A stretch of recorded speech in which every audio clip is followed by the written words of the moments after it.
নমস্কার, এনবিপি উনানি আয়ুর্বেদ রিসার্চ সেন্টারের বিশেষ অনুষ্ঠানে আরো একবার আমাদের সকল দর্শক বন্ধুদের জানাবো অনেক অনেক স্বাগত এবং তার পাশাপাশি আরো একবার জানাবো আপনাদের ভালো থাকার সিক্রেটটা।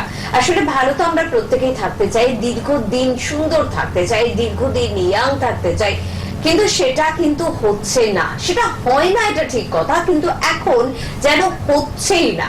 অনেক তাড়াতাড়ি আমরা বুড়িয়ে যাচ্ছি, অনেক তাড়াতাড়ি শারীরিক সমস্যা আমাদের তৈরি হচ্ছে, অনেক তাড়াতাড়ি আমরা রোগ ব্যাধি জরা জীর্ণতে আক্রান্ত হয়ে যাচ্ছে। এর কারণ কি হতে পারে? আমাদের লাইফস্টাইল অবশ্যই হতে পারে, পলিউশন, তার পাশাপাশি কিন্তু খাবার দাবারে এত কিছু ভেজাল, সবকিছুই দায়ী।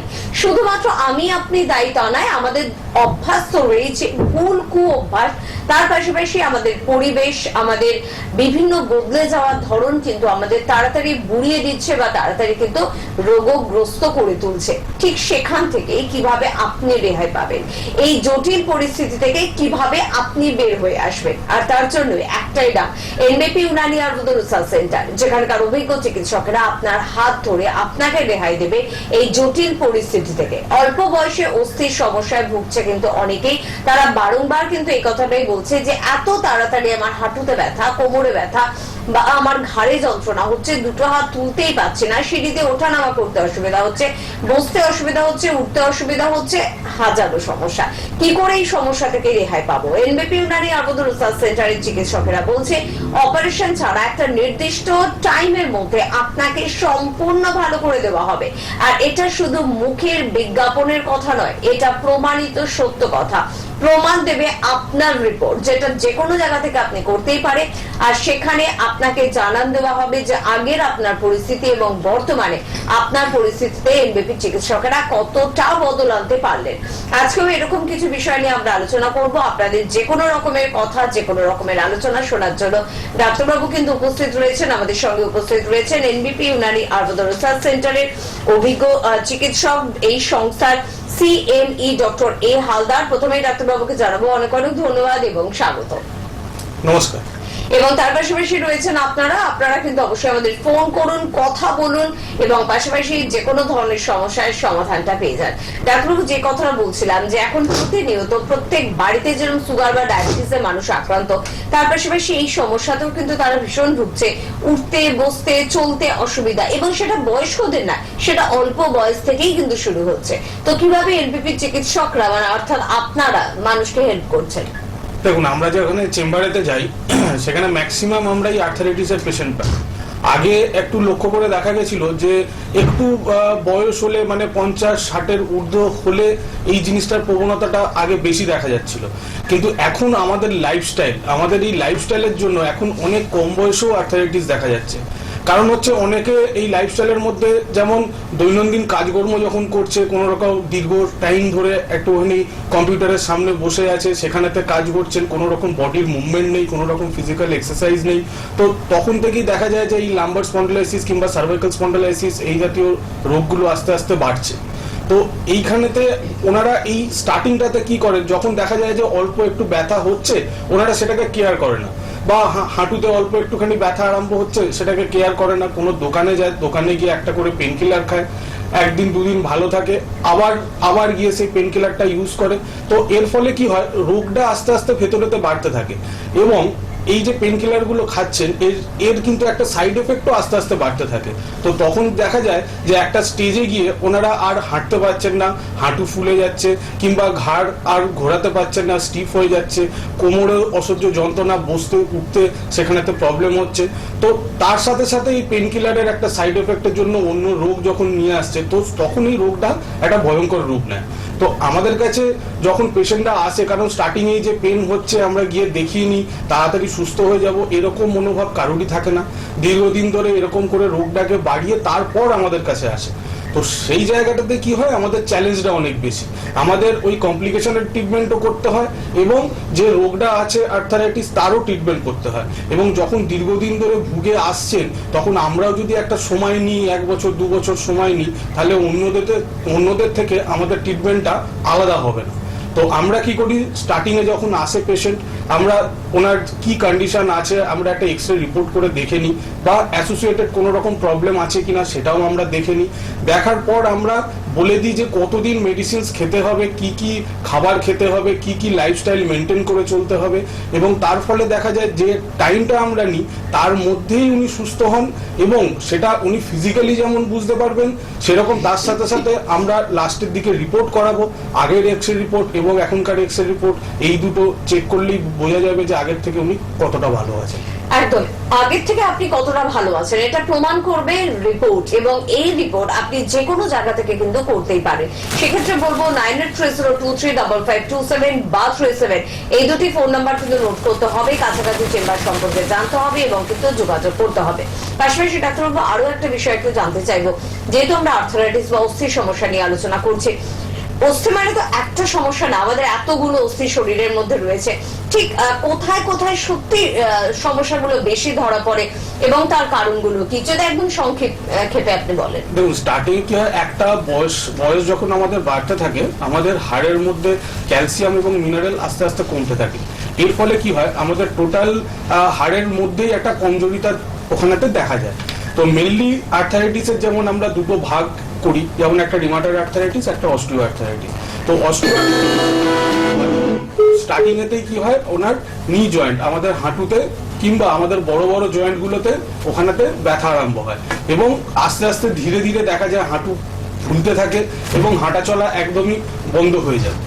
আর সেকেন্ড যেটা হয় সেটা হচ্ছে রিমাটয়েড আর্থারাইটিস। রিমাটয়েড আর্থারাইটিসে কি হয়, আমাদের ছোট ছোট জয়েন্টগুলো এফেক্টেড হতে থাকে এবং আস্তে আস্তে দেখা যায় যে ওই সমস্ত জয়েন্টগুলো বেঁকে যায়। যেমন আমাদের হাতের আঙুলটা আস্তে আস্তে বেঁকে যায়। তার সাথে সাথে আমাদের ছোট ছোট জয়েন্ট বলতে আমাদের পায়ের যে আমাদের আঙুলগুলো আছে সেখানেতেও এফেক্টেড হয়। তো আর এই ক্ষেত্রে কি হয়, ম্যাক্সিমাম পেশেন্টরা ওই স্টার্টিং এতেই ওই পেনকিলার শুরু করেন কিংবা অন্যান্য জায়গায় যখন যান সেখানেতে কিছু স্টেরয়েড ইউজ করেন, কিন্তু রোগটার যেটা উৎস, যে আমাদের ক্যালসিয়ামটা ঠিকঠাক হচ্ছে না, হাড়ের মধ্যে মিনারেল ঠিকঠাক মতো যাচ্ছে না, এবং কি কারণের জন্য অস্টিও আর্থারাইটিসটা হচ্ছে বা রিমাটয়েড আর্থারাইটিস কি কারণের জন্য হচ্ছে সেইটার কিন্তু ট্রিটমেন্ট করেন না। তার ফলে কি হয়, আস্তে আস্তে রোগটা বাড়তে থাকে। আমাদের যে ট্রিটমেন্টটা অন্যদের থেকে আলাদা এই কারণের জন্য আমরা এই উৎসের ট্রিটমেন্ট করি। এই উৎসের ট্রিটমেন্ট যদি আমরা শুরুতেই আমরা করে নিই, এর ফলে কি হবে, একটা সময় গিয়ে মেডিসিনও আমরা বন্ধ করে দিই, তার ফলে এই রোগটা আর ফেরত আসে না। একদম, অবশ্যই আজকেও কিন্তু আমরা ঠিক এই ধরনের কিছু সমস্যা নিয়ে আপনাদের জন্য আলোচনা করবো, এবং তার জন্য কিন্তু স্ক্রিনে দেওয়া নাম্বার যেরকম নোট করতে হবে, তার পাশাপাশি আপনাদের জেনে নিতে হবে কোথায় কোথায় চেম্বার রয়েছে। তার থেকে বেশি গুরুত্বপূর্ণ বিষয় যে আপনাদের কিন্তু সব ধরনের অস্থির সমস্যার সমাধান কিন্তু আপনারা পেয়ে যাচ্ছেন এনবিপি ইউনানি আয়ুর্বেদ রিসার্চ সেন্টারে। হতেই পারে আপনার ঘাড়ে প্রচন্ড ব্যথা, হতে পারে সেই ব্যথা আপনার দু হাত দিয়ে নামছে, হতে পারে ছোট ছোট স্মল জয়েন্ট অর্থাৎ গাঁটে আপনার ব্যথা, হতে পারে আপনার কোমরে ব্যথা বা আপনার পিঠে ব্যথা, হতে পারে আপনার হাঁটুতে ব্যথা বা আপনার গোড়ালিতে ব্যথা যেখানেই হোক, তার জন্য ফেলে রাখাটা কিন্তু বাঞ্ছনীয় নয়। যোগাযোগ অবশ্যই করতে হবে, তার জন্য স্ক্রিনে দেওয়া নাম্বারে আপনাদের ফোন করতে হবে, কথা বলতে হবে। প্রচুর প্রমাণ, প্রচুর বাইটসও রয়েছে দেখবেন, যেখানে কিন্তু যারা ভালো আছেন তারা নিজেদের সেই বক্তব্যকে তুলে ধরেছেন। বিভিন্ন জায়গায় গিয়েছি, ভালো হয়নি, এনবিপি ইউনানি আয়ুর্বেদ রিসার্চ সেন্টারে এসে ভালো হয়েছে, একদম বাস্তব কথা। এবং এই বাইট আপনিও কিন্তু দিতে পারেন, বন্ধুদের জন্য এই বার্তা আপনিও কিন্তু রাখতে পারেন।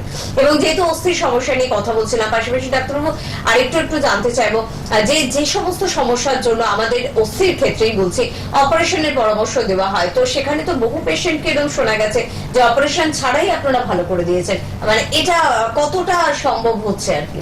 আমরা বারবারই বলি যে আমাদের কাছে স্টার্টিং এতে পেশেন্ট আসে না, যখন আসে তখন এই অস্টিও আর্থারাইটিসের যে স্টেজটা থাকে সেই স্টেজটাকে একদম বাড়িয়ে লাস্ট স্টেজেতে আসে। কারণ শুরুতে কি হয়, শুরুতে আমাদের হাড়ের মধ্যে যে ক্যালসিয়াম মিনারেল আছে সেটা কমতে থাকে, সেখান থেকে আমাদের হাঁটুর জয়েন্টের গ্যাপটা কমতে থাকে, সেখানে যে ফ্লুইডটা থাকে সেটা আস্তে আস্তে নষ্ট হয়ে যায়, এবং তার ফলে কি হয়, হাঁটাচলা করতে ওনার প্রচুর অসুবিধা, তার সাথে সাথে ব্যথা। কিন্তু একটা সময়তে দেখা যায় যে আমরা ম্যাক্সিমাম দেখেছি অনেক পেশেন্ট এরকম এসছে, ওনাদেরকে বলা হয়েছে যে নি রিপ্লেসমেন্ট করতে, ওনারা করেছেন, কিন্তু তারপরেও কিন্তু সেই প্রবলেমটা সলভ হয়নি, তারপরেও সেই প্রবলেমটা রয়ে গেছে। তো বারবার ধরে আমরা এই জায়গাটাই বলি যে আমরা যে ট্রিটমেন্টটা দিই সেটা কোনো রকম অপারেশন বা কোনো রকম কিছু নয়। হ্যাঁ, যদি স্টেজটা একটু বেশি থাকে, অনেকটা পরিমাণ ক্ষয় যদি ওনার থাকে, আমরা মেডিকেশনের সাথে সাথে একটা পঞ্চকর্ম থেরাপি দিই, সেটা কোনো রকম কষ্টদায়ক জিনিস নয়, সেটা একদম আরামদায়ক জিনিস। এবং এটাতে কি হয়, আমাদের শরীরে টক্সিক যে জিনিসগুলো আছে, টক্সিক যে ম্যাটারগুলো আছে, সেটাকে আমরা বাইরে বার করে দিই। এবং এর ফলে কি হয়, এই রোগটা আর ফেরত আসে না, এবং এর ক্ষেত্রে কোনো রকম সার্জারিও লাগে না। তো আমরা বারবারই বলছি, জোর গলায় বলছি যে আমরা কোনো রকম অপারেশনের দিকে যাই না, এবং আমরা যে টাইমটা নেবো বিনা অপারেশনেই আপনি সুস্থ হবেন। একদম। আরো একবার আপনাদের জন্য একটু বলবো যে বিভিন্ন চেম্বারের কথা, কলকাতায় চেম্বার দিয়ে একটু শুরু করি, তারপর অবশ্যই কিন্তু আমরা আলোচনায় আবারও ফিরে আসবো। কলকাতায় কিন্তু চেম্বার রয়েছে, যেমন কলকাতায় এখন আপনারা জানেন শনিবার করে কিন্তু খিদিরপুরে চেম্বার রয়েছে, ল্যান্সটাউন কালীঘাটে চেম্বার রয়েছে, এছাড়া হাতিবাগানে কিন্তু আপনারা চেম্বার পাচ্ছেন। হেড অফিস কিন্তু মধ্যমগ্রাম, সোম আর শুক্র কিন্তু সেখানে আপনাদের জন্য চেম্বার থাকছে। চেম্বার কিন্তু পেয়ে যাচ্ছেন আমাদের হাওড়ার বন্ধুরা শিবপুর, বালটিগুড়ি বাজার, দাসনগর এবং বেলুড়ে। এছাড়া কিন্তু আপনারা দক্ষিণ 24 পরগনায় চেম্বার পেয়ে যাচ্ছেন, কিন্তু দক্ষিণ 24 পরগনার বন্ধুরা আমতলাতে অবশ্যই যোগাযোগ করুন। কৃষ্ণনগর, বহরমপুর, দুর্গাপুর, আসানসোল, বর্ধমান, বীরভূম, বাঁকুড়া, বোলপুর, জামশেদপুর সর্বত্র কিন্তু আপনাদের জন্য চেম্বার রয়েছে। মিদনাপুরের বন্ধুরা মেচেদা, হেলিয়া, খড়গপুরে চেম্বার পাচ্ছেন। মালদা, শিলিগুড়ি, কোচবিহারে চেম্বার রয়েছে। এছাড়া ত্রিপুরায় চেম্বার পাচ্ছেন, আপনারা আসামে চেম্বার পাচ্ছেন, দিল্লি, মুম্বাই, বেঙ্গালুরুতে কিন্তু চেম্বার পাচ্ছেন। আমাদের প্রতিবেশী দেশ বাংলাদেশে কিন্তু এপ্রিল মাস থেকেই কিন্তু চেম্বার পাচ্ছেন। বাংলাদেশের জন্য ফোন নাম্বার 9831020886। এছাড়া আপনাদের জন্য জানিয়ে রাখবো বেশ কয়েকটা সুখবর। এই সুখবরগুলো না বলা অব্দি ব্যক্তিগতভাবে আমারও শান্তি হচ্ছে না। সেটা হচ্ছে বেশ কিছু নতুন চেম্বারের কথা আমরা অ্যানাউন্স করছিলাম, এবং তার ওপেনিং এর ডেট আমরা অনুষ্ঠান থেকে জানাবো বলে দিয়েছিলাম। সেটা কিন্তু এখন জানানোর সময় এসে গেছে, অর্থাৎ ডেট কিন্তু আমরা বলতে পারবো। এবং সেখানে প্রথমেই শুরু করবো একেবারে আরামবাগের বন্ধুদের দিয়ে। আরামবাগে কিন্তু আপনারা 12/5 কিন্তু চেম্বার কিন্তু পেয়ে যাচ্ছেন। ওপেনিং চেম্বার, নতুন চেম্বার, সেখানে ডক্টর বি শর্মা সংস্থার ডিরেক্টর যেরকম থাকবেন অন্যান্য অভিজ্ঞ চিকিৎসকেরা। অবশ্যই আপনারা যোগাযোগ করবেন। বহুদিন পর আবার কিন্তু দিল্লির চেম্বার শুরু হচ্ছে। দিল্লি থেকে প্রচুর বন্ধুদের একটা রিকোয়েস্ট ছিল, তো সে কারণে আপনাদের জন্য দিল্লি চেম্বার কিন্তু শুরু হচ্ছে 11/5, ঠিক তার আগের দিন, অর্থাৎ যেদিন আরামবাগে ওপেনিং হচ্ছে তার আগের দিন আপনারা দিল্লি চেম্বার কিন্তু পেয়ে যাচ্ছেন। সেখানেও কিন্তু দিল্লির বন্ধুরা বা আপনার কোনো রিলেটিভ যদি দিল্লিতে থাকেন তাদের অবশ্যই জানিয়ে দিতে পারেন। এবার চলে আসি শিলচরের কথায়। শিলচরে কিন্তু 19/5 ওপেনিং রয়েছে। শিলচরে 19/5 কিন্তু ওপেনিং রয়েছে। ডক্টর বি শর্মা অবশ্যই থাকছেন ডিরেক্টর সংস্থার, এবং তার পাশাপাশি থাকছেন অভিজ্ঞ চিকিৎসকেরা। এছাড়া আপনাদের বেশ কিছুদিন ধরে তো আমরা অ্যানাউন্স করেছি রায়গঞ্জের কথা, সেটা কিন্তু এপ্রিল মাসের 2 তারিখ, একেবারে সামনেই কিন্তু রায়গঞ্জের চেম্বারের ওপেনিং রয়েছে 2 তারিখ এপ্রিল মাসে। সেখানেও কিন্তু সংস্থার ডিরেক্টর ডক্টর বি শর্মা থাকছেন, তার পাশাপাশি থাকছেন অন্যান্য অভিজ্ঞ চিকিৎসকেরা। এছাড়া হলদিয়াতে 25/4 পরের মাসের 25 তারিখ কিন্তু হলদিয়াতে চেম্বার রয়েছে। সেখানেও কিন্তু অবশ্যই ডক্টর বি শর্মা থাকছেন অন্যান্য অভিজ্ঞ চিকিৎসকেরা। অবশ্যই আমরা তাছাড়া অন্যান্য বেশ কিছু চেম্বার কোন চিকিৎসকদের পেয়ে যাচ্ছেন সেটা জানাবো। তার আগে কে আছেন একটু শুনবো। নমস্কার। হ্যাঁ নমস্কার, আমি দীপ ব্যানার্জি বলছিলাম, ম্যানটন থেকে বলছি। হ্যাঁ বলুন দীপ, কি সমস্যা? আমার মানে ফ্যাটি লিভারের সমস্যা রয়েছে। ফ্যাটি লিভার, আচ্ছা কতদিনের এই সমস্যা? বিগত মানে 1 বছর ধরে আছে। তার মানে কোনো মেডিসিন তো খাচ্ছো? মেডিসিন খাচ্ছো?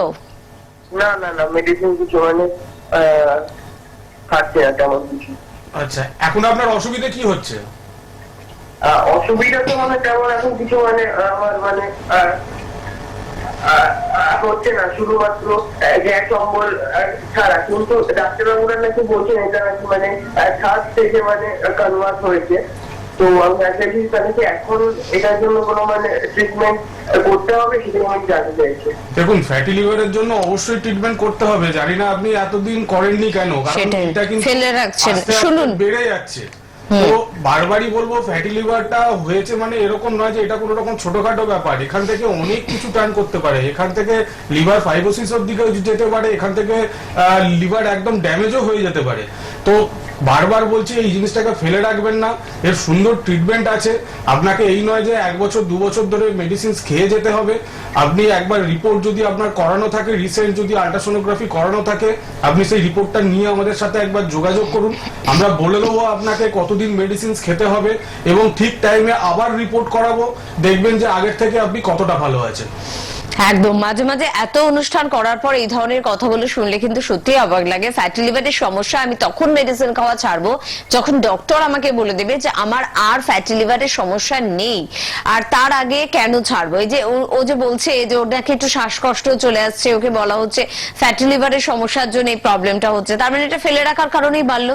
হ্যাঁ অবশ্যই, আমি তো বারবারই বলছি আমি জানি না কেন উনি ট্রিটমেন্টটা করেন না, কারণ যখন ফার্স্ট স্টেজই ছিল তখন থেকে যে উনি যদি এইটা যদি কেয়ার করতেন তাহলে তো আজকে এই স্টেজেতে আসতো না, এবং সেখান থেকে আস্তে আস্তে অনেক দিকে টার্ন নেবে।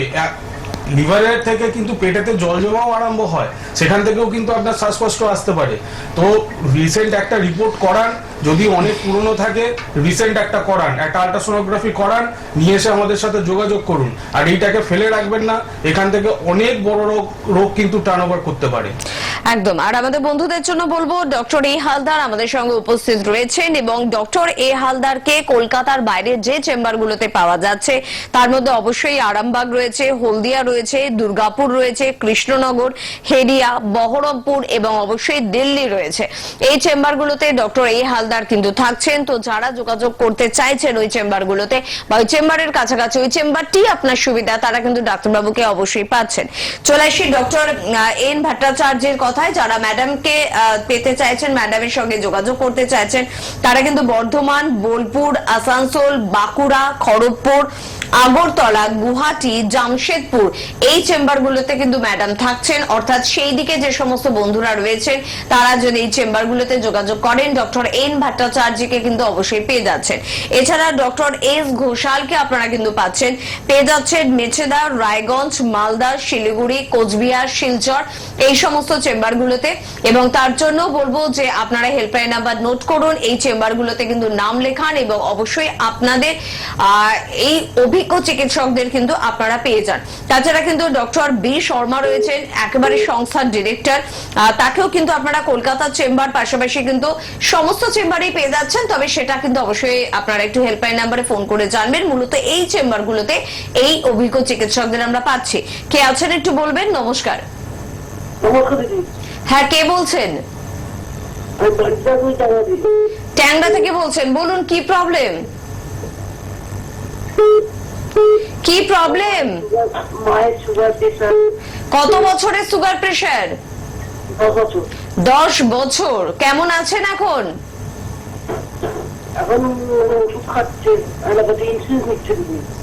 এখন কি ওষুধ খেয়ে কন্ট্রোলে থাকছে সুগার প্রেশার? হ্যাঁ থাকছে। আচ্ছা, ইনসুলিনে পৌঁছে গিয়েছে। দেখুন যখন স্টার্টিং হয়েছিল তখন নিশ্চয়ই মেডিসিন আপনার কন্ট্রোল করতে পারেনি বলে কিন্তু আস্তে আস্তে সেটা ইনসুলিনের দিকে টার্ন ওভার করেছে। তো আমরা বারবারই বলি যে আমরা কোনো ট্রিটমেন্টই লং টার্ম করি না। সুগার প্রেশারের সুন্দর ট্রিটমেন্ট আছে, ইনসুলিন যদি আপনি নিয়ে থাকেন সেটাও আমরা আস্তে আস্তে বন্ধ করে দেবো এবং একটা সময় গিয়ে টোটাল মেডিসিনই বন্ধ হয়ে যাবে। আপনি 10 বছর ধরে ট্রিটমেন্ট করছেন, আপনাকে এটা হয়তো লং টার্ম করে যেতে হবে অন্যান্য প্যাথিতে, কিন্তু আমরা যেখানেতে জোর গলায় বলি যে আমরা একটা টাইম বাউন্ড ট্রিটমেন্ট দিই। আপনি একবার একবার রিপোর্টগুলো করে নিয়ে আসুন, আমরা একবার দেখে নিই এবং তারপরে আপনাকে টাইম বলে দেওয়া হবে কোন টাইমের মধ্যে আপনার ইনসুলিন স্টপ হবে, কোন টাইমের মধ্যে টোটাল মেডিসিন স্টপ হবে, এবং তারপর আমরা ঘরোয়া কিছু রেজিমেন্ট বলে দেবো, সেইটা মেনটেন করবেন, তাহলে এর জন্য আর কখনো ওষুধ খেতে হবে না। বেশ, পরের বন্ধু কে আছেন? নমস্কার। হ্যালো। হ্যাঁ হ্যালো, কে বলছেন?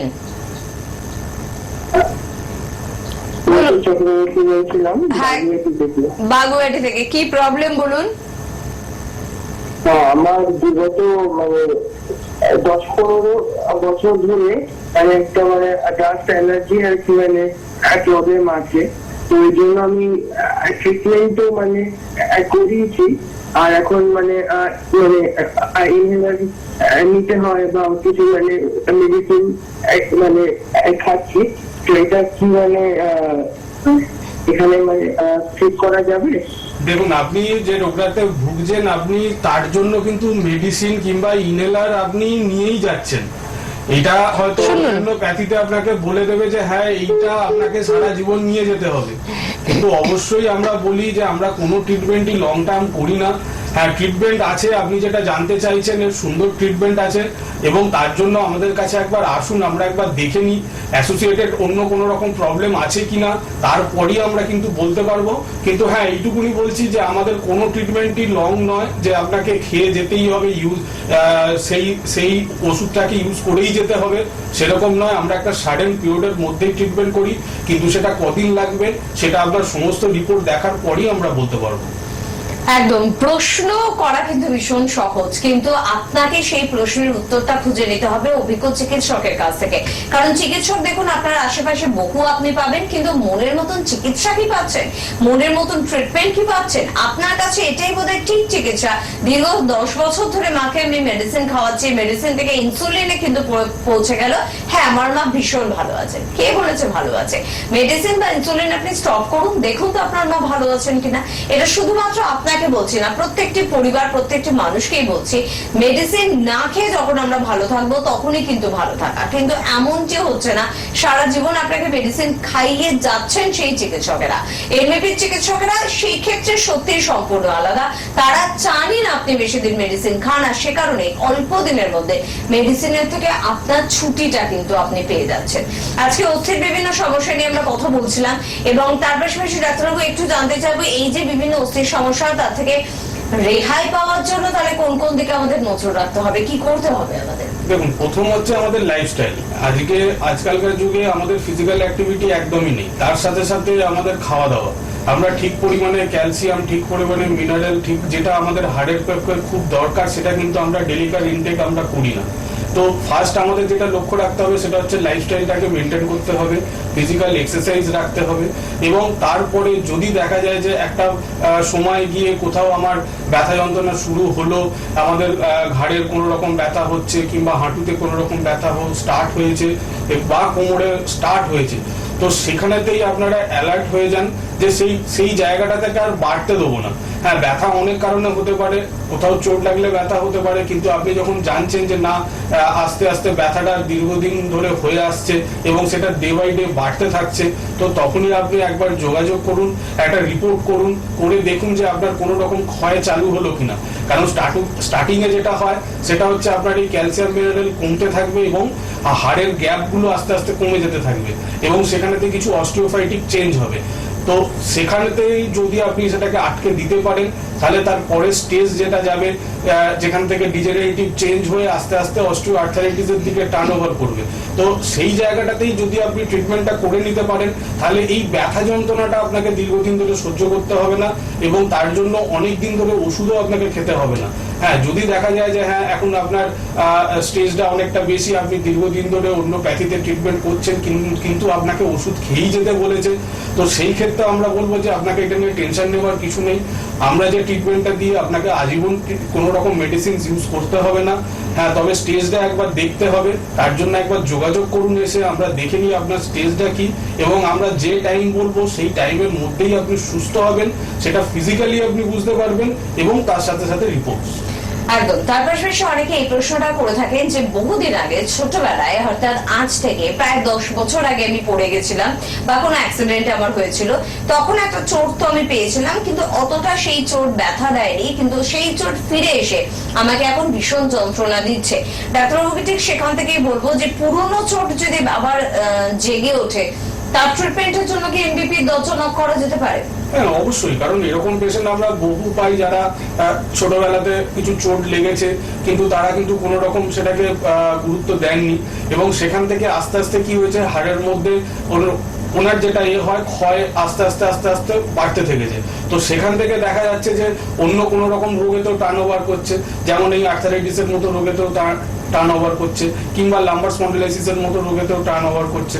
তো সেই ক্ষেত্রে অবশ্যই ট্রিটমেন্ট আছে, তো আমাদের সেটা দেখতে হবে যে আপনার প্রবলেমটা কি, তারপরেই আমরা সলিউশনটা দিতে পারবো। একদম ঠিক কথা। এবং তার পাশাপাশি আপনাদের বলছিলাম যে যারা পৌঁছে যান এনবিপি ইউনানি আয়ুর্বেদ রিসার্চ সেন্টারে, তারাই ভালো থাকে, এবং তাদের মধ্যে বেশ কিছু বন্ধুরা রয়েছেন যারা কিন্তু সেই ভালো থাকার সুখবরটা আপনাদের দিতে চান। তো সেরকম কিছু বন্ধুদের কথা একটু শুনে নেব, তারপর ফিরে আসবো অনুষ্ঠানে। নাম? স্বর্ণময়ী আদর, বাড়ি? বেলগেছিয়া। এর আগে কোথায় ট্রিটমেন্ট করিয়েছেন? রামতলায়। আচ্ছা, কি হয়েছে, কি সমস্যা আপনার? আমার সমস্যা অ্যালোপ্যাথি, ওই যে হার্টের অসুখ, তারপরে প্রেসার, সুগার, থাইরয়েড, গ্যাস, অম্বল, এইসব। তো এইখানে কতদিন ট্রিটমেন্ট করাচ্ছেন? আয়ুর্বেদিক 15 দিন। তো 15 দিনে কিরকম আছেন? 15 দিন খুব ভালো আছি। আচ্ছা, এইখানের খোঁজ কিভাবে পেলেন? এখানের খোঁজ, পাশের বাড়ি আমাদের এক ভদ্রলোকের খুব হয়েছিল, কোমর থেকে পা পর্যন্ত যন্ত্রণায় ছটফট করতো। সেই জন্য আমরা ভাবলাম যে এত তো অ্যালোপ্যাথি দেখাচ্ছি, কেন ভালো হচ্ছে না। আমার যখনই আমার যন্ত্রণা হতো তখন মনে হয় যেন আমি কিছু খেয়ে নিই, বিষ খাই, না লাগে তেল ঢেলে পুড়ে মরে যাই। তারপরে আমার যখন ওদের খোঁজটা নিনু, বলে কোথা থেকে তুমি ভালো হয়েছ, আমার পাশের বৌমায়েরা সব খোঁজ নিয়ে এলো। তারপর সেইখানে এইখানে ঠিকানা বলতে আমি বুধবার থেকে আসছি, 15 দিন। আজকে আমি 10 দিন ভালোভাবে ঘুমাচ্ছি, আর ওদিকে 5 দিন পরে আমি 10 দিন পরে খুব ভালো ঘুমাচ্ছি। আচ্ছা, এই এনবিপিতে এসে আপনি কতটা সুস্থ হয়েছেন? আমি ভালোই সুস্থ হয়েছি। মাঝে মাঝে শুধু একটু বুকটা ধড়ফড় করে, হার্টের তো অসুখ।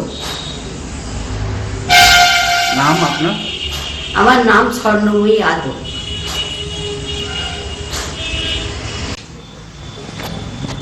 নাম? বিনয় দে, কোথা থেকে এসছেন? জাঙ্গিপাড়া, হুগলি থেকে। আচ্ছা, আপনার কি সমস্যা?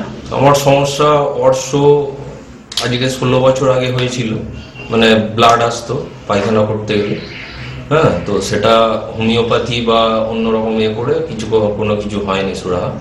আমি এখানে মোটামুটি দেখালাম, এনবিপি ওষুধ খেয়ে, তো আপনার 15 দিনেই অনেক সুস্থ, মানে পুরোপুরি প্রায় সুস্থ। হ্যাঁ, কষ্ট পাচ্ছিলাম, সেই কষ্টগুলো আর নেই। আপনার নাম? আমার নাম সুকান্ত চট্টোপাধ্যায়। কোথায় বাড়ি আপনার? আমার বাড়ি হচ্ছে 5 লাখানা বেলডুবি, গ্রাম পোস্ট বেলডুবি। কি সমস্যা? সমস্যা ছিল আমার কিডনির ক্রিয়েটিন বেশি হয়েছিল এবং প্রচণ্ডভাবে লিভার ট্রাবল হচ্ছিল, যার জন্য আমি শয্যাশায়ী হয়ে পড়েছিলাম। তারপরে আমাকে কলকাতার বিশেষ বড় জায়গায় আমি দেখিয়েছিলাম, সেখানে আমাকে বললো যে ডায়ালিসিস করাতে হবে। আমার প্রায় 4 পয়েন্টের ওপরে উঠে গেল। তারপরে ওখান থেকে আমাকে যিনি গাড়ি করে নিয়ে গেলেন, ও বললো কাকা তুমি ব্যাঙ্গালোরে আবার চলে যাও, ব্যাঙ্গালোর যদি বলে ডায়ালিসিস করতে হবে তাহলে ডায়ালিসিস করবে। আমি ব্যাঙ্গালোরে গেলাম, ব্যাঙ্গালোরে ওখানে ডায়ালিসিস কথা বলেনি, ওখানে ওষুধ দিয়েছিল, ওষুধগুলো দিতে খাচ্ছিলাম। তারপরে ভাবছি যে আবার 3 মাস পরে ওখানে রিপোর্টটা দিয়ে যাবো, কিন্তু আমি গরিব লোক, আমি যেতে পারিনি। আমার পুজোর আগে ঠিক এও পাইনি, মানে রিজার্ভেশনও পাইনি। যার জন্য টিভিতে দেখলাম হঠাৎ এই ডাক্তারবাবু, ডাক্তার বি শর্মা, এখানে আয়ুর্বেদিক ডাক্তারবাবু, ওনার সঙ্গে টিভিতে দেখে ওনার ফোন নাম্বার টিভি থেকে নিয়ে কন্ট্যাক্ট করে তারপরে আমি এই ইউনানিতে আসি, এনবিপি ইউনানি, এখানে আসি। এখানে এসে ডাক্তারবাবুর কাছে আমি দেখাচ্ছি। এইটা নিয়ে আমি 3য় এসেছি। ডাক্তারবাবুর 2বারের ওষুধ খেয়ে আমার ক্রিয়েটিন যেখানে 4-এর ওপর ছিল, এখন 3.1 এসেছে। আমি ক্রমশ শারীরিকে আমার লিভারের ট্রাবল অনেকটা দূর হয়েছে। আমি শারীরিক দিক থেকে আগের চেয়ে অনেকটা সক্ষম হয়েছি। আগে গাড়ি ছাড়া আসতে পারতাম না, এখন আমি ট্রেনে বাসে দিয়ে চলে আসি। দেখছিলাম যারা ভালো আছে, শুনছিলাম অবশ্যই তাদের কথা, এবং আরো অনেক কথা রয়েছে।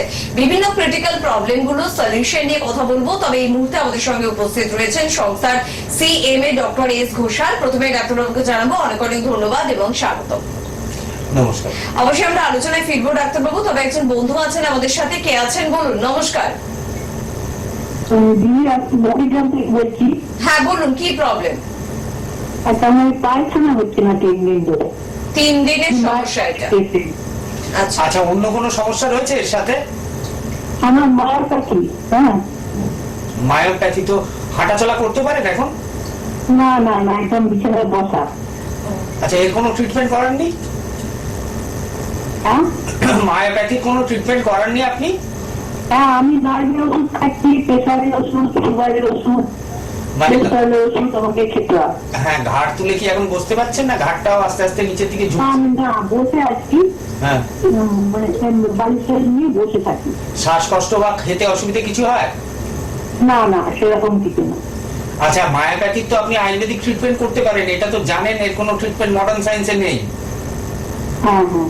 আচ্ছা ম্যাডাম, আপনি শুনুন, আমরা আজকে এটা নিয়ে একটু আলোচনা করবো। আপনাকে আমি একটা কথা বলছি, আপনার যে পায়খানার সমস্যাটা বললেন ওটার তো ট্রিটমেন্ট হবেই, তার সাথে আপনাকে আমি বিশেষ করে বলবো, কারণ মায়োপ্যাথিটা ধীরে ধীরে বাড়তে থাকে, এটা শুনুন নিশ্চয়ই ম্যাডাম। ডাক্তাররা বলেছেন আপনাকে।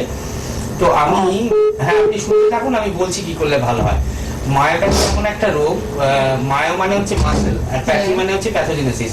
মানে মাসেল রিলেটেড যে কোনো প্যাথোজেনেসিস, মানে ওখানে কি হয়, মাসেলগুলো আস্তে আস্তে ডিস্ট্রয় হতে শুরু করে, আচ্ছা। মানে নষ্ট হতে শুরু করে, যার ফলে একটা স্বাভাবিক মানুষের মাংস পেশিতে যে শক্তিটা থাকে দাঁড়িয়ে থাকার জন্য, হাঁটা চলার জন্য বা কোনো জিনিস ধরার জন্য, সেগুলো আস্তে আস্তে কমতে থাকে। এবং উনি নিজে মুখেই বললেন এখন হাঁটা চলাটা উনি করতে পারছেন না।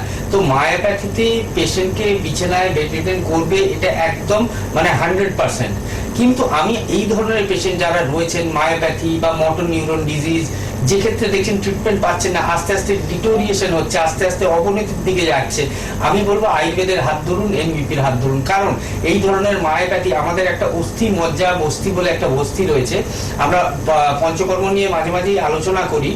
তো পঞ্চকর্মের মধ্যে বস্তি ট্রিটমেন্টটা একটা ট্রিটমেন্ট রয়েছে, এবং তার মধ্যে 3 ধরনের বস্তি রয়েছে, একটা অনুবাসন বস্তি, একটা খাড় বস্তি, আর একটা বহু ধরনের বস্তি রয়েছে, আর একটা রয়েছে হচ্ছে অস্থি মজ্জা বস্তি। তো এর মধ্যে অনুবাসন বস্তি, অনুবাসন মানে কি হচ্ছে অয়েলি সাবস্টেন্স, ফ্যাট সাবস্টেন্স বা মাংস জিনিস যেটা, সেটাকে আমরা ইনপুট করছি। অস্থি মজ্জা বস্তি মানে, অস্থি মানে কি যে কোনো হাড় বোঝাই যাচ্ছে, আর মজ্জা মানে তার ভেতরে যে মজ্জাটা থাকে, সে আমরা এই ধরনের বস্তি ট্রিটমেন্ট করে কিন্তু আমরা এই ধরনের মায়োপ্যাথি রোগের কিন্তু ট্রিটমেন্ট করতে পারি। বা আমরা দেখেছি এই ধরনের মায়োপ্যাথি যারা পেশেন্ট রয়েছেন আমাদের কাছে এসেছেন, কারণ মায়োপ্যাথি পেশেন্টরা বা মোটর নিউরন ডিজিজের পেশেন্টরা ফার্স্ট স্টেজে আমাদের কাছে কখনোই আসেন না। যত দিন যেতে থাকে ওনারা বিভিন্ন জায়গায় ট্রিটমেন্ট করেন, কলকাতা হোক কলকাতার বাইরে হোক, ট্রিটমেন্ট করে যখন দেখছেন আর কোনো ট্রিটমেন্ট নেই, ডাক্তাররা বলে দেন কি এই ওষুধগুলো খেতে হবে, কিন্তু ওষুধগুলো খেয়ে ফার্দার কিন্তু কোনো ইমপ্রুভমেন্ট পাওয়া যায় না, আস্তে আস্তে পেশেন্টটা ডিটোরিয়েট করতে থাকে। তো আপনাকে আমি একটাই রিকোয়েস্ট করবো, আপনার যে কনস্টিপেশনের প্রবলেমটা বললেন, তার জন্য উষ্ণ গরম জল রাত্রিবেলা 1 গ্লাস করে খেয়ে শোবেন, যেমন ভাবে চা খায় শীত শীত করে খাবেন উষ্ণ গরম জল, তাই সেটা খেলে অনেকটা পায়খানার সমস্যাটা চলে যাবে। এবং কিছু ওষুধ রয়েছে যেটা আমাদের আয়ুর্বেদে রয়েছে, যেটা খেলে একদমই এই সমস্যাটা কিওর হয়ে যাবে। কিন্তু আপনাকে বিশেষ করে আমি রিকোয়েস্ট করব, মায়োপ্যাথি যে রোগটা, এর ট্রিটমেন্ট কিন্তু আয়ুর্বেদে সম্ভব, এবং এনবিপিতে মায়োপ্যাথির পেশেন্টরা এসে কিন্তু সুস্থ হয়েছেন। তো আপনি এখন যে অবস্থাটায় রয়েছেন সেখান থেকে ফার্দার যাতে ডিটোরিয়েশন না হয়, সেখান থেকে কিছুটা হলেও যদি আপনার উন্নতি হয়, আপনি যদি উঠে দাঁড়াতে পারেন, সেটাই আপনার কাছে অনেকটা। আর আমি বলবো আপনি কিন্তু উঠে দাঁড়াতে পারবেন। আপনি একটু যোগাযোগ করে নিন আপনার যে নিয়ারেস্ট চেম্বার হবে আমাদের এনবিপির, কারণ এনবিপির কলকাতার মধ্যেও বহু চেম্বার রয়েছে এবং বিভিন্ন জেলায় চেম্বার রয়েছে, জেলার বাইরেতেও রয়েছে। আপনি একটু যোগাযোগ করে নিন, একটা দেখুন হেল্পলাইন নাম্বার যাচ্ছে নিচে, নোট করে একটু অ্যাপয়েন্টমেন্ট নিয়ে আমাদের কাছে আসুন। যে সমস্ত রিপোর্টস গুলো আপনার এতদিন রয়েছে সেইগুলো সঙ্গে করে নিয়ে আসবেন। আমি বলবো আপনি এখন যে অবস্থায় আছেন এর থেকে অনেক ভালো থাকবেন।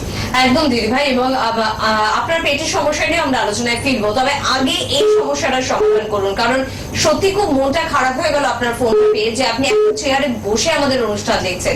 চাই একটু হাঁটাহাঁটি করুন, একটু দাঁড়ানো স্টার্ট করে দিন। কে আছেন বলবেন? নমস্কার, বেলেঘাটা থেকে। হ্যাঁ বলুন, একটু জোরে বলুন, কি প্রবলেম? হ্যাঁ বলছি, আমাদের হাতে হাত ব্যথা, বা হাত ব্যথা, চলতে পারি না। এটা কতদিন ধরে হচ্ছে? অনেকদিন ধরে। হাঁটুতে কোনো ফোলা ভাব বা আওয়াজ বা ব্যথা হয়? বয়স কত বললেন এখন? 38। দুটো হাঁটুতেই হয় না একটা হাঁটুতে হয়? বাঁ হাঁটুতে বেশি হয়। কোনো এক্সরে রিপোর্ট কিছু করিয়েছেন আপনি? পা ফুলে যায় তো, এর জন্য কোনো ডাক্তারকে দেখাননি বা কোনো রিপোর্ট করাননি? আচ্ছা, এক্সরে করানো হয়েছিল? হাঁটুর কোনো ছবি করানো হয়েছিল? আপনি কোথা থেকে বলছেন বললেন? বেলেঘাটা। দেখুন এই যে হাঁটুর সমস্যাটা না, আপনি টিভিতে শুনতে থাকুন, আমি বলছি কি করলে ভালো হয়। এই যে হাঁটুর সমস্যাটা আগে ডাক্তারবাবু আলোচনা করছিলেন আমাদের সিএমই ডক্টর অয়ন হালদার। একটু আচ্ছা ফোনটা নিয়ে নি, আমরা হাঁটুর সমস্যা আলোচনায় ফিরছি, আমাদের মাথায় থাকবে বিষয়টা। আপনার সমস্যাটা বলুন, বলুন কে আছেন? নমস্কার। হ্যালো, বলুন কে বলছেন? হ্যাঁ আমি অভিজিৎ ডাক্তার বলছি। হ্যাঁ বলুন, কোথা থেকে বলছেন, কি প্রবলেম?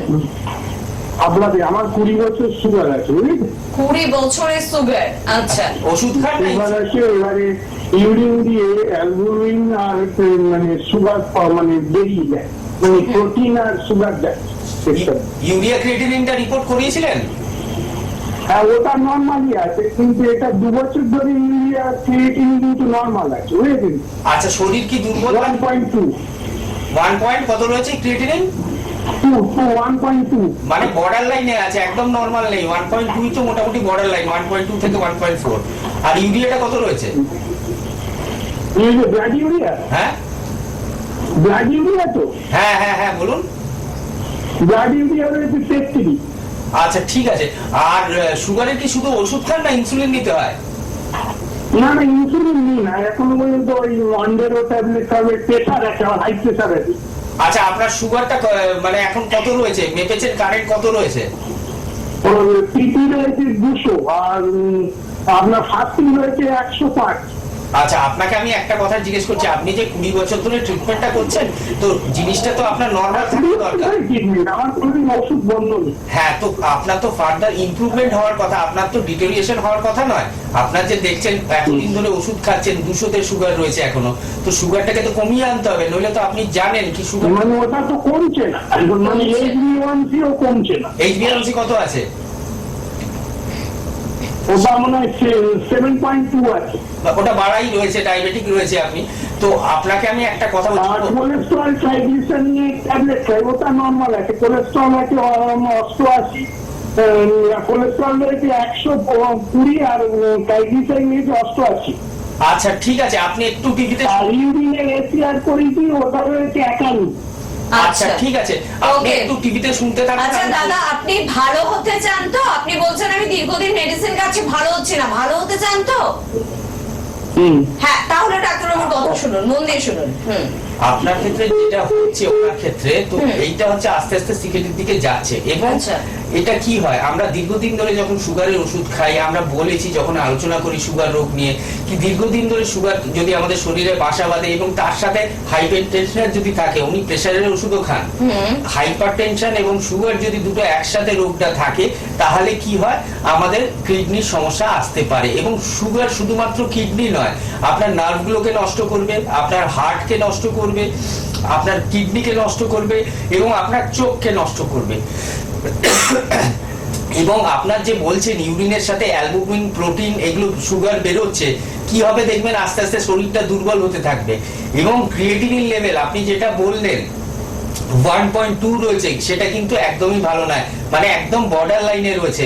আমরা বিলো 1 সবসময় বলি কি হ্যাঁ ক্রিয়েটিনিন লেভেল ঠিক আছে। 1.2 মানে টেন্স টু, মানে একটু বাড়ার দিকে যাচ্ছে আস্তে আস্তে। আপনাকে আমি একটাই রিকোয়েস্ট করব, 20 বছর ধরে সুগারের ওষুধ খাচ্ছেন, আমরা এনবিপিতে 20 বছর কেন 30 বছরের সুগারের ওষুধ খাওয়া পেশেন্টকেও কিন্তু সুগারের ওষুধ বন্ধ করেছি, কারণ আমরা রোগটাকে ট্রিটমেন্ট করি একদম গোড়া থেকে। মডার্ন সায়েন্সে কি হচ্ছে, কিছু আমাদের ইনসুলিন দেওয়া হচ্ছে, যাদের ইনসুলিন লেভেল একদম কম, মেডিসিনে কাজ হচ্ছে না, ওরাল মেডিসিন দেওয়া হচ্ছে, যার মাধ্যমে আমাদের ব্লাডের মধ্যে ইনসুলিন লেভেলটা ঠিক থাকছে। কিন্তু কেন আমাদের এই ইনসুলিনটা কমে যাচ্ছে শরীরে, তাকে কিভাবে আমরা ঠিক করতে পারি, সেটার জন্য কিন্তু আয়ুর্বেদের হাত ধরা আপনার দরকার। কারণ ইনসুলিনটা যেখান থেকে সিক্রিয়েট হচ্ছে, সেটা হচ্ছে প্যানক্রিয়াসের আইলেটস অফ ল্যাঙ্গারহ্যান্সের বিটা সেল থেকে।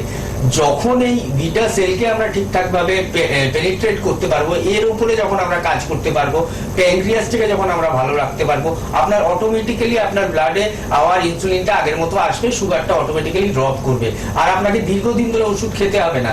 এনবিপিতে আমরা সব সময় বলি আমরা একটা টাইম বাউন্ড ট্রিটমেন্ট করি, সেটা কি তার রোগের উপর ডিপেন্ড করে আমরা করি। কারোর ক্ষেত্রে 4 মাস, কারোর ক্ষেত্রে 6 মাস, কারোর ক্ষেত্রে 1 বছর, সে রোগটায় কতদিন ধরে ভুগছে, রোগটা তার শরীরকে কতটা নষ্ট করেছে, তার উপর ডিপেন্ড করে সময়টা। কিন্তু তারপরে আমরা কিন্তু ওষুধটাকে বন্ধ করে দিই। কিছু হার্বাল রেমেডিস, কিছু হার্বস রয়েছে আমাদের প্রকৃতির মধ্যে, অনেক হার্বস রয়েছে, আমাদের আয়ুর্বেদে বলা রয়েছে মানে এখনকার দিনে যেমন আমরা এক্সাম দিতে যাই মাধ্যমিক উচ্চ মাধ্যমিক, তো আগেকার দিনেও তো এরকম এক্সাম প্রসিডিউর ছিল, আগেকার দিনে গুরু শিষ্য পরম্পরা ছিল। তো সেখানে আত্মপূর্ণ বসু বলে একজন মানে শিক্ষার্থী, যিনি আয়ুর্বেদটাকে আমাদের মানে পৃথিবীতে এনেছেন, তাকে তার গুরু প্রশ্ন করছে কি, মানে ফাইনাল এক্সাম হচ্ছে, তাকে জিজ্ঞেস করেছে কি তুমি একটা হার্বস খুঁজে নিয়ে এসো যার মধ্যে কোনো গুণ নেই, রোগ ঠিক করার কোনো গুণ নেই। তিনি বিভিন্ন জায়গায় ঘুরে, পাহাড় পর্বত নদী নালা সব জায়গায় ঘুরে ফিরে এসে গুরুদেবকে অ্যান্সার দেন কি গুরুদেব এরকম কোনো হার্বস আমি পেলাম না যার মধ্যে কোনো মেডিসিনাল গুণাগুণ নেই। তো আপনার বাড়ির পাশে যত গাছ দেখছেন, যত কিছু রয়েছে, সেটা ফার্ম থেকে শুরু করে দুর্বা ঘাস অব্দি, প্রত্যেকটা কিন্তু একটা একটা করে পার্টিকুলার আপনার মেডিকেল ফিল্ডে একটা একটা করে গুরুত্ব রয়েছে। তো আপনাকে আমরা সেই ধরনের হার্বাল রেমেডিস বাড়িতে বলে দেবো মেডিসিনটা স্টপ করার পরে। আপনি একটু হাবড়া থেকে আমার মনে হয় মধ্যমগ্রাম চেম্বারটা, যেটা আমাদের মেন হেড অফিস, সেখানে এনবিপির একটু যোগাযোগ করে নিন। দেখুন নিচে হেল্পলাইন নাম্বার যাচ্ছে, ওই হেল্পলাইন নাম্বারে যোগাযোগ করে একটু দেখে নিন। আপনি 20 বছর ধরে যে রোগটায় ভুগছেন সেটা থেকে তো ভালো হবেনি, সঙ্গে আপনার যে ইউরিনের প্রোটিন, অ্যালবুমিন বা সুগার বেরিয়ে যাচ্ছে সেটাও ভালো হবে। কোলেস্টেরল, ট্রাইগ্লিসারাইডের ওষুধ খেতে হবে না, প্রেশারের ওষুধও খেতে হবে না। আপনি একটু যোগাযোগ করুন, আমরা আস্তে আস্তে ট্রিটমেন্টের মাধ্যমে আপনার পুরো রোগটাকে সুস্থ করব।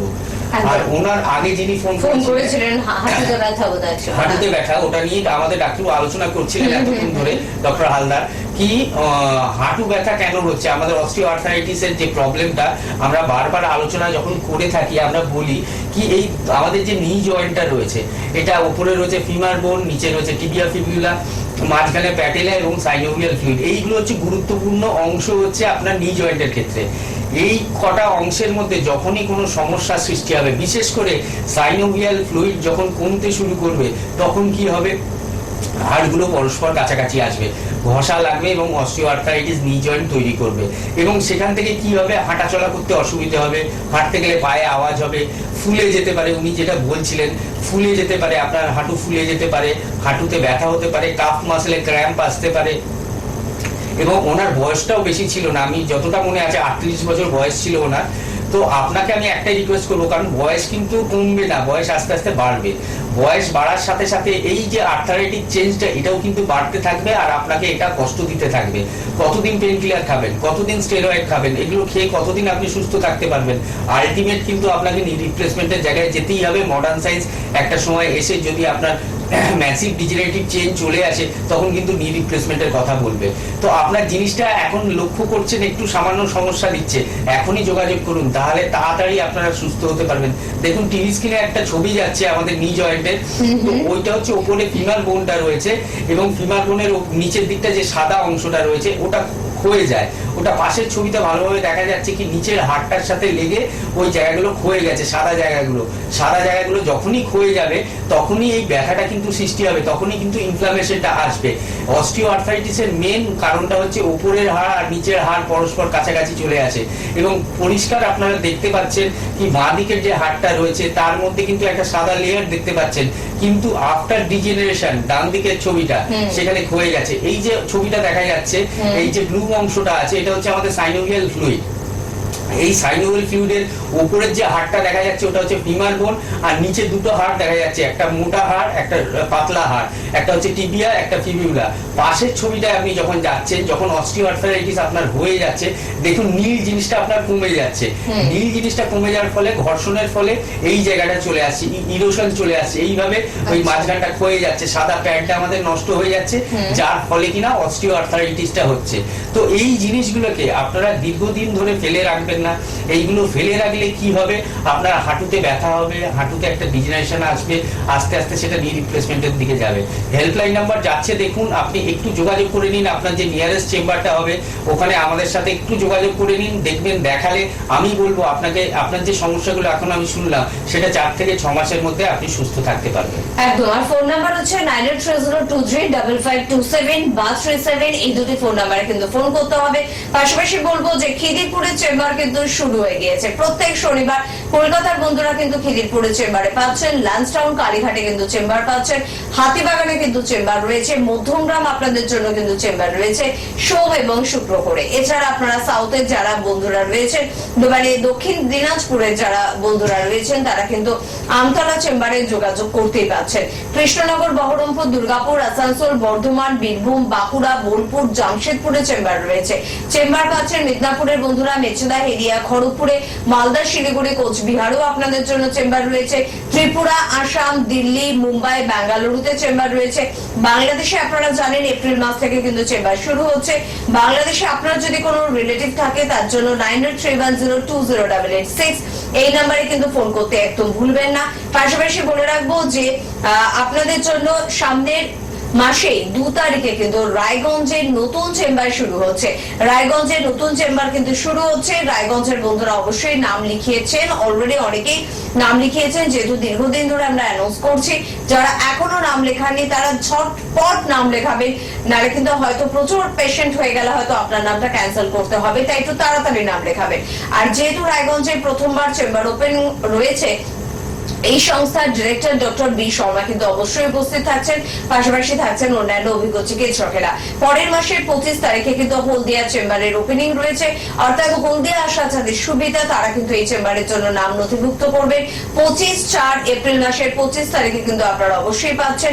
এখানেও কিন্তু প্রথম দিন ডক্টর বি শর্মা অবশ্যই থাকছেন, সংস্থার ডিরেক্টর, পাশাপাশি থাকছেন অন্যান্য অভিজ্ঞ চিকিৎসকেরা। তার পাশাপাশি আপনাদের বলবো যে 11 তারিখ পরের মাসে অর্থাৎ মে মাসে আপনারা কিন্তু পেয়ে যাচ্ছেন দিল্লির বন্ধুরা। দিল্লিতে দীর্ঘদিন ধরে কিন্তু এমবিপি উনারি আবুদুল রিসার্চ সেন্টারের চেম্বার রয়েছে। বেশ কিছু কারণবশত হয়তো একটুখানি দেরি হয়েছে আমাদের আবার দিল্লিতে পৌঁছতে, তবে আবারও কিন্তু দিল্লিতে 11-5 চেম্বার রয়েছে। যারা নাম লেখাতে চান তারা কিন্তু অবশ্যই নাম লেখাতে পারেন।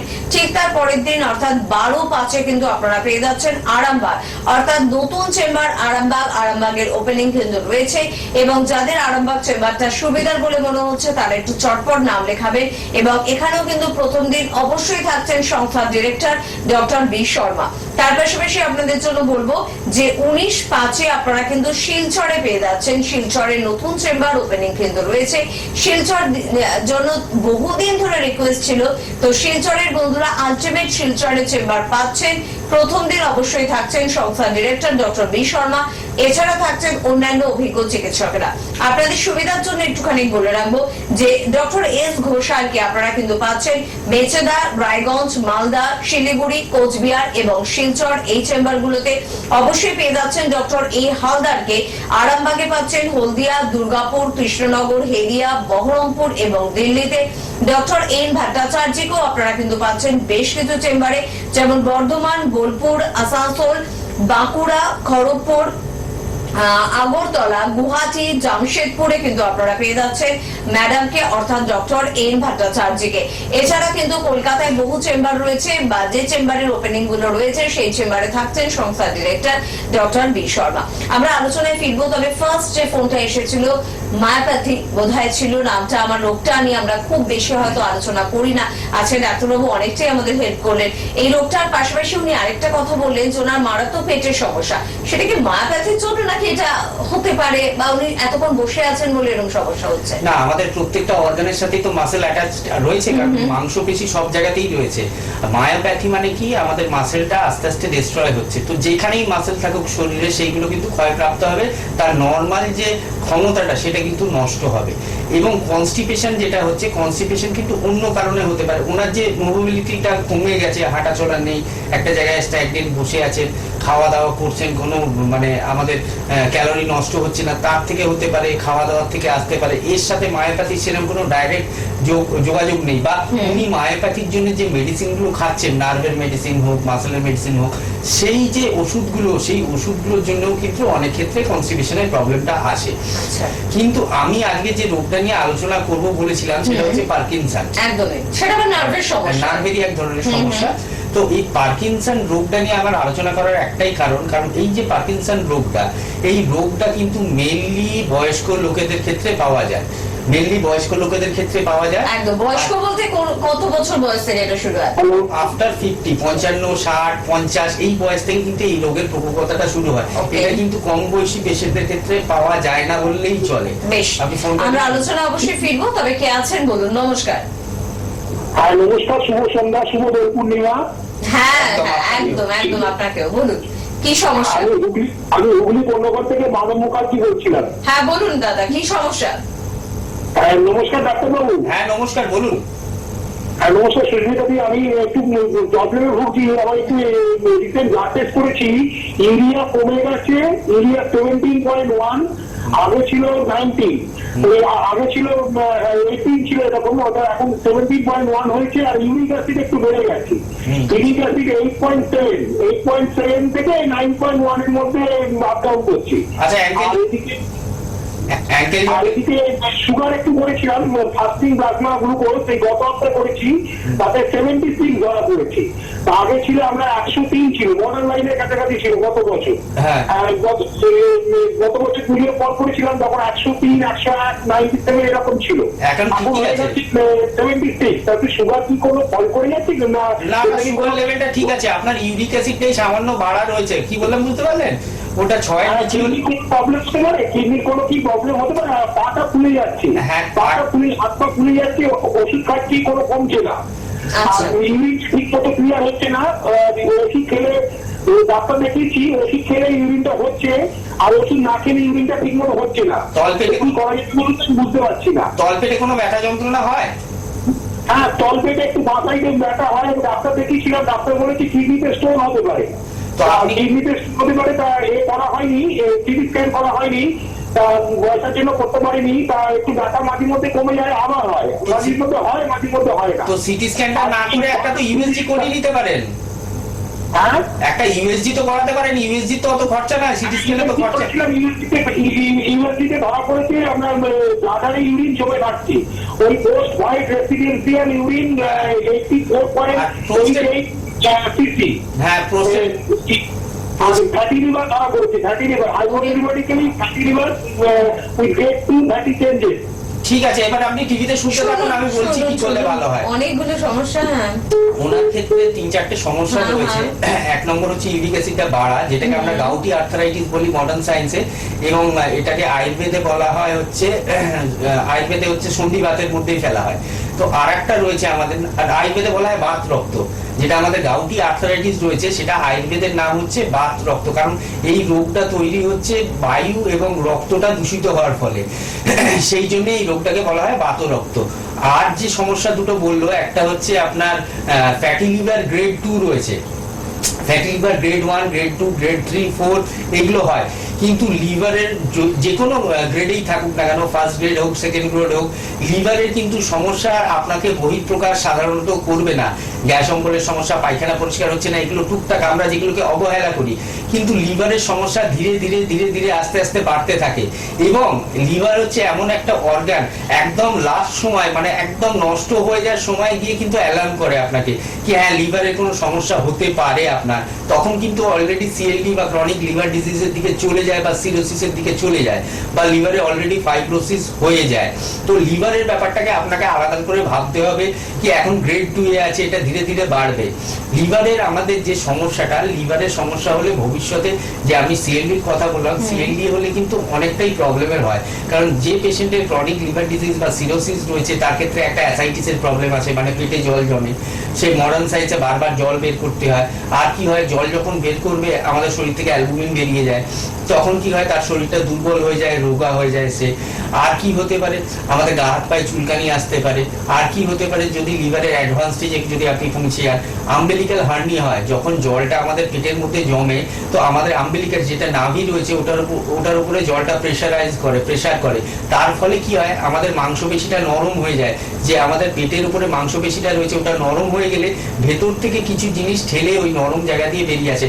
আম্বেলিকেসটা সেরকমই, আমাদের ওই জলটা চাপ দেওয়ার ফলে, যেটা আমাদের ইনগুইনাল হার্নিয়ার ক্ষেত্রেও আমরা যেটা দেখেছি, আম্বিলিক্যাল হার্নিয়াও সেম, বিভিন্ন জায়গায় আমাদের হার্নিয়া হতে পারে। আর 3 নম্বর কথা, আপনার যে পেচ্ছাপটা জমে রয়ে যাচ্ছে ইউরিনারি ব্লাডারের মধ্যে, এটা একদমই ঠিক হচ্ছে না। কারণ এটা যখন জমে থাকছে, ভবিষ্যতে গিয়ে একটা সিস্টাইটিস বলে রোগ হয়। সিস্টাইটিস মানে ব্লাডারের মধ্যে ইনফ্লামেশন। আইটিস কথাটা যেখানেই থাকবে তার অর্থ হচ্ছে ইনফ্লামেশন। ইনফ্লামেশন মানে কি, সেখানে একটা টেম্পারেচার থাকবে, সেখান থেকে জ্বর আসতে পারে, সেখানে একটা ব্যথা থাকতে পারে, একটা ক্র্যাম্প থাকতে পারে, অনেকগুলো সমস্যা সেখানে থাকতে পারে। আর সিস্টাইটিস কথার অর্থ হচ্ছে আমার ব্লাডারে ইনফ্লামেশন। ব্লাডারে কেন ইনফ্লামেশন হবে? ওই যে পেচ্ছাপটা জমে থাকছে, ওর মধ্যে জীবাণু রয়েছে, সেই জীবাণুগুলো থেকে জমে জমে জমে জমে আপনার ইউরিনারি ব্লাডারে একটা ইনফেকশন তৈরি হবে। তো 3টে রোগই কিন্তু আপনার ক্ষেত্রে ঠিক নয়। যেটা আপনার বাতরক্ত মানে ইউরিক অ্যাসিড যেটা বাড়া আছে বললেন, ওভার 8 আছে, পাটা ফুলছে বললেন, তার ক্ষেত্রে ফুলতে পারে, বা অন্য কোনো সমস্যা থেকে আসতে পারে, সেটা দেখতে হবে। আবার কি লিভারের যে সমস্যাটা, সেটাও আপনার ক্ষেত্রে জটিল জায়গায় যেতে পারে। এবং কি যেটা ইউরিনারি ব্লাডার, 3টেই। আপনি একটা কাজ করুন, আপনি তো হুগলি জেলা থেকে ফোন করেছিলেন, আমাদের চেম্বার রয়েছে মধ্যমগ্রামে। আপনি একটু আমাদের সাথে যোগাযোগ করার চেষ্টা করুন, বা কলকাতায় আমাদের অনেকগুলো চেম্বার রয়েছে নিয়ারেস্ট। যদি আপনি কলকাতায় কোনো কাজে আসেন বা কর্মসূত্রে কলকাতায় আসেন, কলকাতায় আমাদের শিবপুরে চেম্বার রয়েছে, বেলুড়ে চেম্বার রয়েছে, বাল্টিগিরিতে চেম্বার রয়েছে। তো এই সমস্ত মধ্যমগ্রামে আছে, ল্যান্সডাউনে আছে, তো যে কোনো খিদিরপুরে রয়েছে, যেখানেই আপনি সুবিধা হবে আপনার। হাতিবাগানে চেম্বার রয়েছে কলকাতায়। আপনি দেখুন নিচে 2টো হেল্পলাইন নাম্বার যাচ্ছে, ওই 2টো হেল্পলাইন নাম্বারের মধ্যে যে কোনো একটা নাম্বারে ফোন করে আপনি বলুন কি ডাক্তারদের একটু দেখাতে চাই, আমি এই জায়গায় দেখাতে চাই, একটা অ্যাপয়েন্টমেন্ট নিয়ে রাখুন। কারণ আমরা প্রত্যেকটা পেশেন্টের ক্ষেত্রেই বলি কি বিনা অ্যাপয়েন্টমেন্টে আমরা কিন্তু কোনো পেশেন্ট দেখি না। কারণ আমরা আগে থেকে অ্যাপয়েন্টমেন্ট নেওয়া থাকে। একটা মানুষের ক্ষেত্রে 20টা 30টা 40টা পেশেন্ট দেখা অনেকটা চাপের হয়। আর কোনো রোগী তো আমাদের কাছে ফ্রেশ নয় কি জ্বর নিয়ে চলে এলো বা কাশি নিয়ে চলে এলো। প্রত্যেকটা রোগের পিছনে কিন্তু আমাদের অনেকটা করে সময় যায়, তাদের ফাইলটা দেখতে লাগে, তাদের আগে কি কি ট্রিটমেন্ট হয়েছে সেটা দেখতে লাগে। তো একটা টাইম টেকিং প্রসেস থাকে। তো আপনাদের বলবো, যারাই আমাদের দেখাবেন এনবিপি ইউনানি আয়ুর্বেদিক রিসার্চ সেন্টারে, তারা কিন্তু অবশ্যই আগে থেকে কিন্তু আমাদের সাথে যোগাযোগ করে নেবেন, হেল্পলাইন নাম্বারে অ্যাপয়েন্টমেন্ট নেবেন, তারপরই আসবেন। অবশ্যই। তবে আমরা জানো ধীরে ধীরে কিরকম একটা শপিং মলের মতো হয়ে যাচ্ছে। দেখবেন শপিং মলে গেলে আপনি বিস্কিটও পাবেন, মশলাও পাবেন, ঘরের বিভিন্ন জিনিসও পাবেন, আবার কিন্তু আপনারা চাল ডালও পেয়ে যাবেন। ঠিক একই রকম ভাবে একটা ফোন এলে 1000টা প্রবলেম কিন্তু আমরা শুনতে পারি। প্রবলেম আগেও হয়তো ছিল, কিন্তু এত তার প্রখরতা ছিল না, এত বেশি ছিল না। হয়তো 10 জনের মধ্যে একজনের প্রবলেম ছিল, এখন 10 জনের মধ্যে একজনকে বাদ দিয়ে 9 জনের কিন্তু প্রবলেম দেখা দিচ্ছে। এবং সে কারণে প্রত্যেককে বলবো হেল্পলাইন নাম্বার নোট করে রাখুন। না জানি কখন আপনার কি সমস্যা ধরা পড়বে, রিপোর্ট করলে একটা সমস্যা আপনার সামনে চলে আসবে, তখনই কিন্তু আপনারা ফোন করবেন এনবিপি চিকিৎসকদের 9830235527 বা 37 এই নাম্বারে। পার্কিনসন নিয়ে আমরা আলোচনা করছিলাম, সময় 3-4 মিনিট আছে, সংক্ষেপে একটু শুনবো। আমি একটু সংক্ষেপে বলে দিই, পার্কিনসন রোগটা একটা বয়সের পরে হয়, আফটার 55 বা আফটার 50 হয়। আর এই রোগটা নিয়ে আমার আলোচনা করার একটাই কারণ ছিল কি, এই রোগটায় মেইনলি বয়স্ক লোকেরা সাফার হয়। বয়স্ক লোক মানে কি, একটা সময়ের পরে তার এমনি শরীরের ক্ষমতাটা কমে যায়, তা দুর্বল হয়ে যায়। তো বয়সকালীন যদি যে কোনো রোগগুলো রয়েছে যেগুলো জেরিয়াট্রিক প্রবলেমের মধ্যে পড়ে, তো সেইগুলো হচ্ছে সবসময় আমাদের ডাক্তারদের ক্ষেত্রে ভাবায় কি, একটা ইয়াং পেশেন্টের যদি কোনো শরীর খারাপ হয়, তার থেকে বয়স্কদের ক্ষেত্রে সেটা হলে তার কষ্টটা বেশি। পার্কিনসন রোগটা কি হয়, পার্কিনসন নিয়ে আমি এখন ডিটেলস আলোচনা করতে পারবো না। এটা একটা ক্রনিক ডিজেনারেটিভ নার্ভের একটা সমস্যা, ডিজিজ। তো সেখানে মোটর নিউরন এবং নন মোটর নিউরন যেটা দুটোই কিন্তু এফেক্টেড থাকে। এবং কি হয়, আমাদের মিড ব্রেনের সাবস্টেন্সিয়া নাইগ্রা বলে একটা জায়গা থাকে, তার যে নার্ভগুলো থাকে সেগুলো ইনজিওর্ড হয়ে যায় বা নষ্ট হয়ে যায়, যার ফলে আমাদের একটা ইম্পর্টেন্ট জিনিস ব্রেন থেকে সিক্রিয়েট হয়, যেটা হচ্ছে ডোপামিন। ডোপামিনটা সিক্রিয়েশন যখন বন্ধ হয়ে যায়, তখনই কিন্তু এই রোগটার প্রবণতা দেখা যায়। আর একটা কি ক্ষেত্রে হয়, ল্যাকুনার ইনফ্র্যাক্ট যদি কারোর ক্ষেত্রে থাকে, মানে ব্রেনের কোনো পোর্শনে যদি রক্ত সঞ্চালন বন্ধ হয়, এই দুটো কারণে মেনলি পার্কিনসন রোগটা আসে। পার্কিনসন হলে কি হয়, হাত পা কাঁপবে, আমাদের মাংসপেশিগুলো শক্ত হয়ে যাবে, ভয়েস চেঞ্জ হয়ে যাবে, হাতের যে সাইনটা সেটা চেঞ্জ হয়ে যাবে, হাঁটার যে আমাদের নর্মাল পশ্চাৎ সেটা নষ্ট হয়ে যাবে, অত্যধিক হাত পায়ে কাঁপুনি হবে, এক জায়গায় বসে থাকতে পারবেন না। অ্যাডভান্স স্টেজে গেলে মডার্ন সায়েন্সে কি হয়, কিছু ওষুধ দেওয়া হয় প্রাথমিকভাবে, সেই ওষুধগুলো ধীরে ধীরে ডোজ বাড়াতে থাকা হয়। মানে কোন যেটা হাফ ছিল সেটা 1টা হবে, সেটা 2টো হবে, সেটা 3টে হবে, সেটা 4টে হবে। আলটিমেট দেখা যায় পার্কিনসনেও কিন্তু পেশেন্টরা বেডরিডেন হয়ে যায়। যেমন মায়োপ্যাথির পেশেন্টই ফোন করেছিলেন, বা মোটর নিউরন ডিজিজের পেশেন্টরা যারা রয়েছেন তারা জানেন, সেরকমই এই পার্কিনসন রোগেও কিন্তু একটা স্টেজ আসে যে সময় সময় পেশেন্টরা কিন্তু বেড রিডেন হয়ে যায়। তো আমি যাদের ক্ষেত্রে নিউলি ডায়াগনোসিস হচ্ছে এই পার্কিনসন রোগটা, হাত পা কাঁপা চালু হয়েছে, বুঝতে পারছেন কাপ ধরতে গেলে হাতটা কাঁপছে, মনে হচ্ছে পড়ে যাবে কাপটা, পেন ধরতে গিয়ে সাইন করতে অসুবিধা হচ্ছে, হাঁটা চলার মধ্যে কোনো সমস্যা লক্ষ্য করছেন, বা মাংসপেশিতে কোনো টান অনুভব করছেন, রিজিড হয়ে যাচ্ছে, শক্ত হয়ে যাচ্ছে মাংসপেশিগুলো, এইগুলো যখন লক্ষ্য করবেন তখনই কিন্তু যোগাযোগ করুন, প্রথম স্টেজে যোগাযোগ করুন। আয়ুর্বেদে এর দারুণ ট্রিটমেন্ট রয়েছে, কল্পনার বাইরে। কারণ আমি বহু পেশেন্ট দেখেছি, 65 একজন ব্যাংকের ম্যানেজার ছিলেন, উনি আমার কাছে ট্রিটমেন্ট করতেন।